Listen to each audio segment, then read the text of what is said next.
살펴본 대로 예수님이 내가 이제 십자가에 죽고 부활하여 하늘로 올라가는 것이 너에게 유익하다. 내가 가는 것이 유익하다.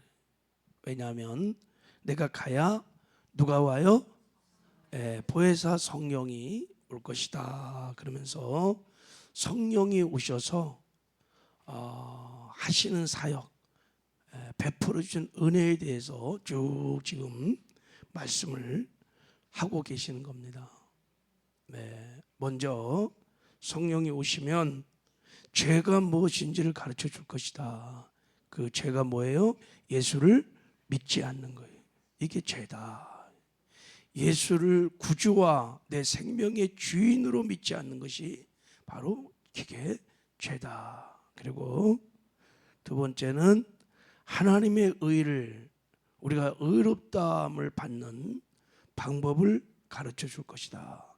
그것은 우리의 행위로 공로로 우리가 의롭다함을 받는 것이 아니라 완전한 의인이신 예수를 믿을 때 우리가 하나님 앞에 의롭다함을 받을 수 있느니라. 그리고 심판에 대해서도 가르쳐 줄 것이다. 세상 임금이 십자가에서 심판을 이미 받았다. 예수님이 승리하셨다. 이런 귀한 진리를 말씀하실 것이다. 그리고 오늘은 이어서 이제 보혜사 성령이 오셔서 하실 네 번째 사역에 대해서 말씀을 하십니다. 그래서 내가 가는 것이 너희에게는 유익하다. 이렇게 말씀을 하세요. 자, 우리 성령께서 오셔서 베풀어 주신 은혜들을 우리가 깊이 깨닫고 이렇게 주님이 말씀하시는 것은 너희가 이 땅에 사는 동안에 성령 충만해야 한다. 성령 충만해야 한다. 여러분도 깨닫고 성령을 늘 구하시기를 주님의 이름으로 축복합니다. 자, 우리 이제 성령께서 오셔서 하신 네 번째 사역이 무엇인지를 한번 살펴보겠습니다. 먼저 우리 12절을 읽어봐요. 시작. 내가 아직도 너희에게 이를 것이 많으나 지금은 너희가 감당하지 못하리라.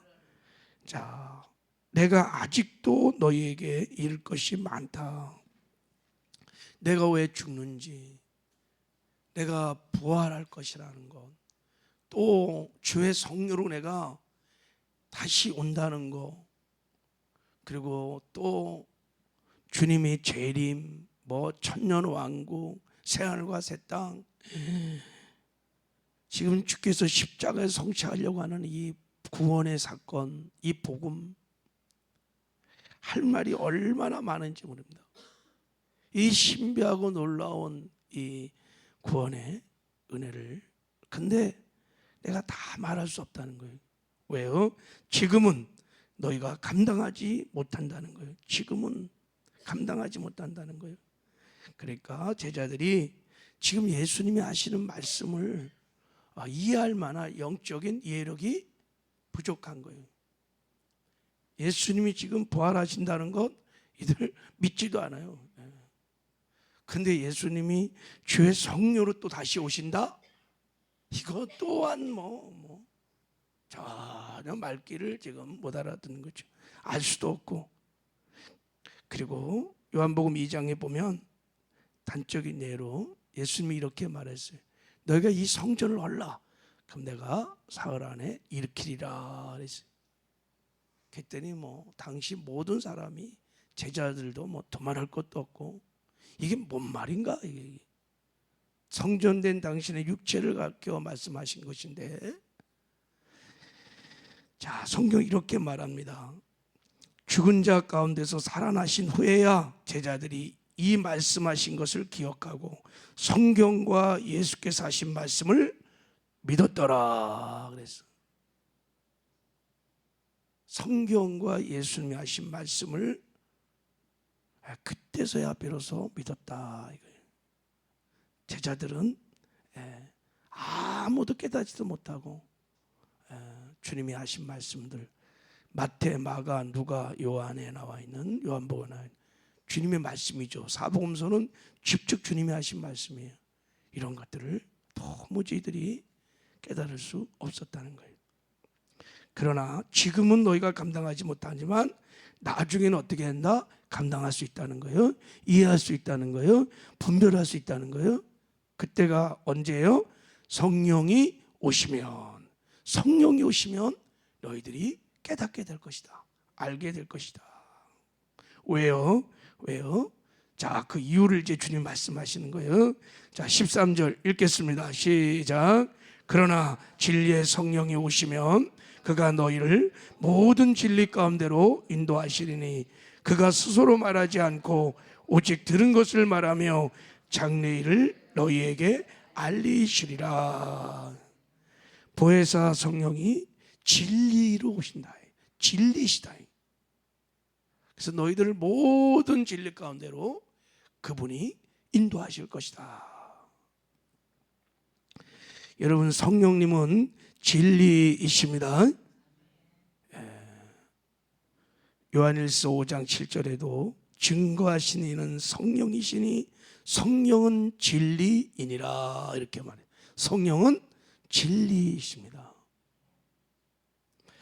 여러분, 진리는 많은 사람들이 믿고 동의하고 지지하는 어떤 법칙, 어떤 이치를 말하는 것이 아니라 진리는 진리이기 때문에 진리인 거예요. 할렐루야.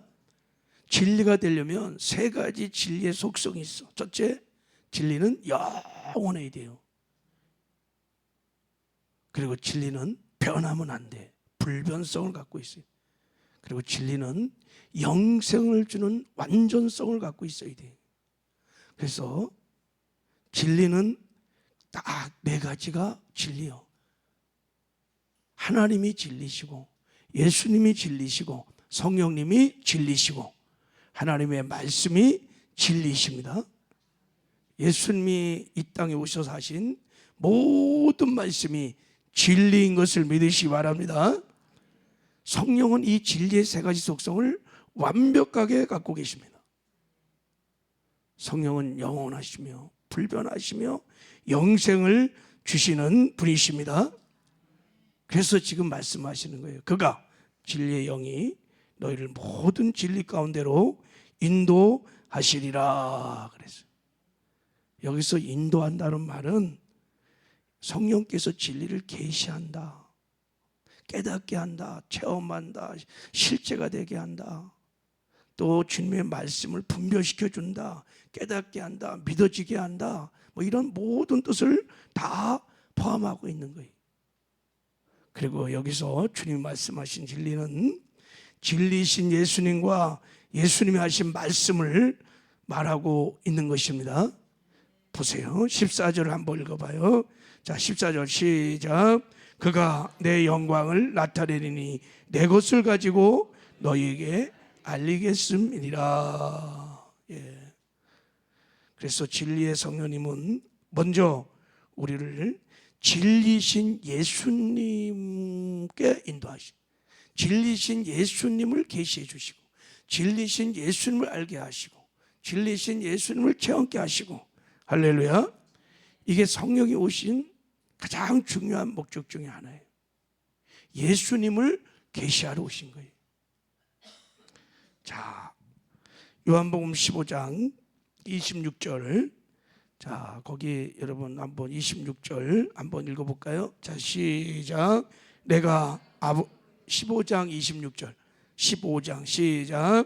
내가 아버지께로부터 너에게 보낼 보혜사 곧 아버지께로 나오시는 진리의 성령이 오실 때 그가 나를 증언하실 것이요 그랬어요. 예. 성령은 예수 그리스도를 계시하러 오셨다. 그래서 오늘 13절에도 말했어. 나는 성령은 스스로 말씀하지 않는다. 자기 영광을 드러내지 않는다. 오직 예수 그리스도의 영광을 드러내고 나타내시는 그리스도 영인 것을 말씀하고 있습니다. 할렐루야. 제가 지난주날 말씀드린 것처럼 성령님은 예수님이 십자가에 성취하신 7절기에 나와 있는 이 구원의 7대 사건을 우리가 깨닫게 하시고 체험케 하시고 실제가 되는 은혜를 베풀어 주십니다. 성령만이 하실 수 있는 일입니다, 여러분. 유월절의 구원, 무교절과 초실절의 구원이 저 2000년 전에 있었던 사건이죠. 보지도 않았어요. 저 2000년 전에 저 유대 땅에서 일어났던 예수의 죽음, 예수의 부활, 예수의 피가 지금 나의 사건이 되게 하시고, 그래서 내가 그 보혈에 의지하여서 구원을 받게 하시고, 예수 죽음이 내 죽음이 되게 하시고, 예수 부활이 내 부활하게 하시는, 부활이 되게 하시는 모든 은혜가 성령으로 말미암아 된 줄 믿습니다. 성령이 실제가 되게 하시는 거예요. 그리고 앞으로 장차 일어날 나팔절의 구원, 속죄절의 구원, 장막절의 구원, 이것 또한 성령께서 우리에게 베풀어 주시는 은혜일 것입니다. 할렐루야. 성령이 아니고는 우리가 주님 오실 때 들림을 받고 첫째 부활에 참여해서 천년왕국에 들어가는 일은 불가능해요. 오직 성령께서 오늘 그렇게 인도에 가실 줄 믿습니다. 그래서 예수님 말씀하시는 거예요. 내가 가는 것이 실상은 너희가 유익하느니라. 성령이 진리의 영이 오신다. 그러므로 여러분 늘 성령을 인정하고 환영하고 모셔드리고 성령 충만하시기를 주님의 이름으로 축복합니다. 그래서 이 주님께서 십자가에 성취해 가신 이 놀라운 복음을, 그 영광을, 복음의 권세와 능력을 누리며 사시고 이 복음을 증거하는 증인의 삶도 사시기를 주님의 이름으로 축복합니다. 자, 그리고 진리의 영이신 성령께서 이제 우리를 예수님을 가르쳐 주시고 계시해 주시고 예수께 인도할 뿐만 아니라 예수님이 하신 모든 진리의 말씀을 깨닫게 하시고 분별시켜 주시고 알게 하시고 믿게 하시는 은혜를 베풀어 주십니다. 자, 디모데후서 2장 15절에 보면 너는 진리의 말씀을 옳게 분별하며 그랬어요. 부끄러울 것이 없는 일꾼으로 인정된 자로 자신을 하나님 앞에 드리기를 힘쓰라 그랬어요. 진리의 말씀을 분별하라는 거예요. 바르게 진리의 말씀을 깨달아야 된다는 거예요. 이걸 누가 하느냐? 성령께서 오셔서 하신다는 거예요. 그러니까 여러분 성경을 읽을 때, 말씀을 들을 때 성령 안에서, 성령의 충만함 안에서 여러분 말씀도 읽고 말씀도 듣고 묵상해야 진리를 올바로 분별하게 될 줄을 믿습니다. 그리고 그것이 믿어지게 하시고 그것이 순종하게 하시는 그런 은혜를 성령이 베풀어 주십니다. 말씀이 나왔으니까 과연 나는 진리의 말씀을 옳게 분별하고 있을까? 나는 말씀을 제대로 정말 믿고 있을까? 특히 주님이 말씀하신 사복음서의 말씀들을 나는 정말 제대로 분별하고 바르게 믿고 바르게 알고 바르게 믿고 바르게 신앙생활을 하고 있을까? 근데 제가 보기에 많은 사람이 성령 충만하지 못함으로, 여기서 말하는 성령 충만은 성령의 통치와 다심을 받는 거예요. 그래서 진리를 바르게 분별하지 못하고 바르게 믿지 못하는 경우가 굉장히 많이 있다고 생각이 들어요. 자, 한번 제가 예를 들어보겠습니다. 얼마나 우리는 주님의 말씀을 제대로 분별하고 제대로 믿고 있는지, 왜 우리 신앙이 엉터리인지 말씀을 분별하지 못했기 때문이에요. 자, 예수님의 말씀은 회개를 촉구하는 말씀으로 시작했어요. 이때부터 예수께서 비로소 전파에 이르시되 회개하라 천국이 가까이 왔느니라 그랬어요. 회개는 예수님의 중요한 메시지였어요. 회개가 빠진 메시지, 회개를 강조하자는 복음은 변질된 거예요. 회개 없이는 절대 예수님을 영접할 수 없어요. 예수를 영접하지 못하면 구원을 받을 수 없어요. 구원의 조건은 반드시 회개하고 믿어야 합니다. 근데 우리는 이 말씀을 정말 분별하여 듣고 있는가? 근데 교회 안에 여러분 회개하지 않은 사람들 많이 있을 수 있어요. 말씀을 분별하지 못하는 거예요.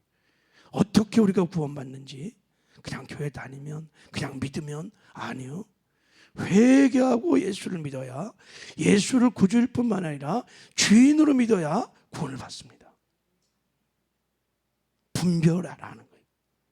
자, 예수님의 말씀은 무엇보다 산상수훈에 가장 잘 표현되어 있는데, 산상수훈에 나오는 팔복의 특징이 나타나야 진정한 그리스도인이, 팔복의 사람만이 그리스도인입니다. 그 사람이 구원받은 사람이. 서기관과 바리새인보다 너희 의가 낫지 않으면 절대 천국에 들어갈 수 없다고 주님이 말씀하십니다. 말씀을 들을 뿐만 아니라 아버지 뜻대로 행하는 자들만 천국에 들어갈 수 있다고 주님이 분명히 말씀했습니다. 그러면 우리가 이 말씀을 정말 믿는다면 말씀을 지켜야 하려고 몸부림쳐야 합니다. 우리의 삶의 기준이 말씀이 되어야 되고, 말씀을 알아야 하고, 내가 말씀대로 살아가는 것을, 그래서 성령 충만을 구하고, 날마다 내가 말씀사로 알지 못한 것에서 통회하고 자복하고 회개해야 합니다. 왜 이게? 내가 천국을 갈 수 있는지 아닌지 결정하는 엄청나게 중요한 말씀들이에요. 근데 이런 말씀들을 들으면 잘 안 믿어요. 나와 관계가 없다고 생각해요. 이게 미혹이에요. 예수님이 천국 비유를 마태복음 13장에서 말씀했습니다. 첫 번째 부인 씨 뿌리는 자의 비유를 보면 옥토와 같은 마음으로 말씀을 듣고 깨달아 인내를 지키는 자만이 천국에 들어갈 수 있습니다. 이게 비유의 목적이에요.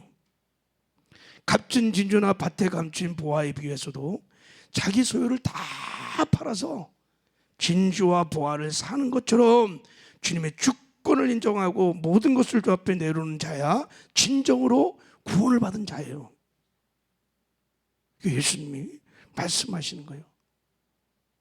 주님의 제자가 된다는 것, 구원을 이루고 간다는 것, 대가를 지불해야 합니다. 그리고 예수님의 말씀은 죄가 얼마나 위험한 것인지를 엄청나게 강조를 하셨습니다.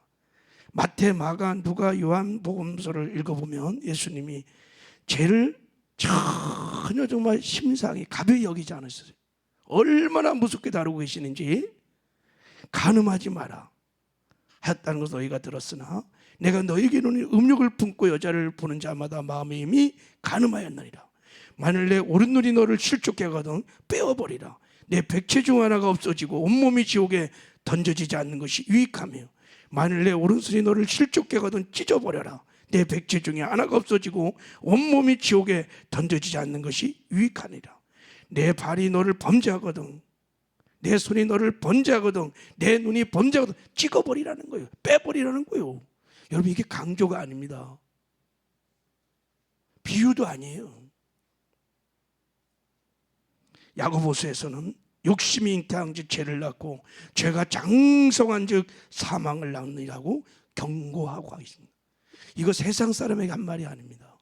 예수를 믿는 그리스도인들에게 하신 말씀입니다. 근데 우리는 이런 예수님의 말씀을 너무 가벼이 여깁니다. 분별을 못하는 거예요. 내 멋대로 믿는 거예요. 말씀대로 믿는 게 아니에요. 이게 얼마나 여러분 정말 떨리는 말씀입니다. 주님 말씀. 한번 복음서를 쭉 보세요. 주님이 하신 말씀들을. 자, 한 가지만 더. 우리가 얼마나 말씀을 제대로 지금 진리의 영으로 분별하고 있는지를, 마태복음 25장에 종말에 관한 세 가지 비유가 나옵니다. 여러분도 잘 아는 것처럼 열처녀의 비유, 달란트 비유, 양과 염소의 비유에 보면 그 대상이 다 여러분, 이 세 비유의 대상이 불신자들이 아니에요. 예수를 믿는 그리스도인들입니다.